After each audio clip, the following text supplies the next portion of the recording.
Due to newly adopted legislation, all New York State and city employers are now required to have updates to their sexual harassment policies and trainings firmly in place by October 9, 2018. Employers will also need to communicate the mandated policies and procedures to their employees, both verbally and in writing.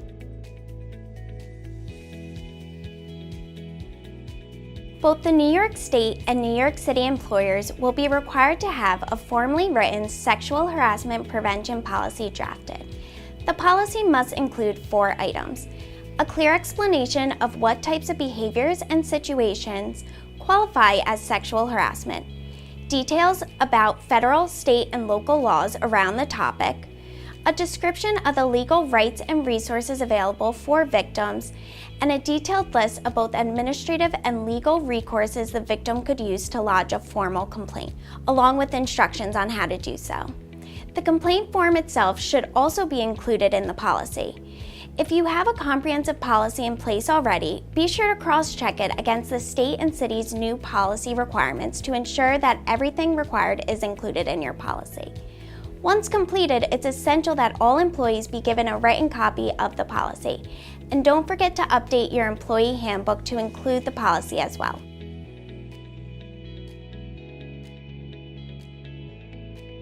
If you're a New York City-based employer, you're also now obligated to hang both an English and Spanish language version of a Sexual Harassment Act poster in a location that's visible to all employees. This poster can be printed from the nyc.gov website and covers the New York City human rights law, examples of sexual harassment, an anti-retaliation explanation, how to report sexual harassment, and state and federal resources that can be consulted.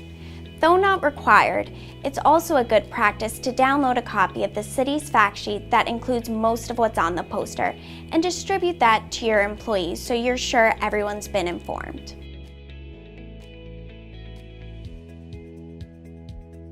Annual interactive sexual harassment training for all employees is one of the most important new requirements.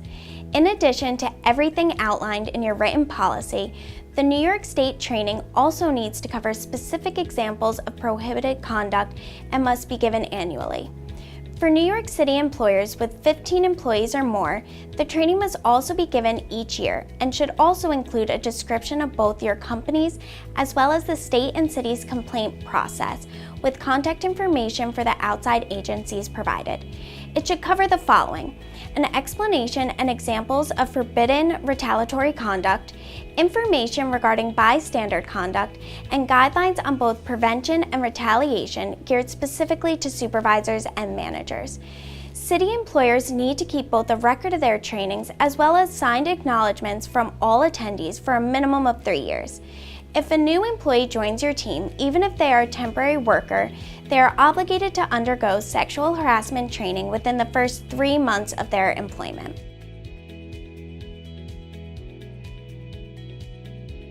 To make it easier on employers, both the ny.gov and nyc.gov websites have model materials available for use, so employers don't have to start from scratch when formalizing their sexual harassment programs and procedures.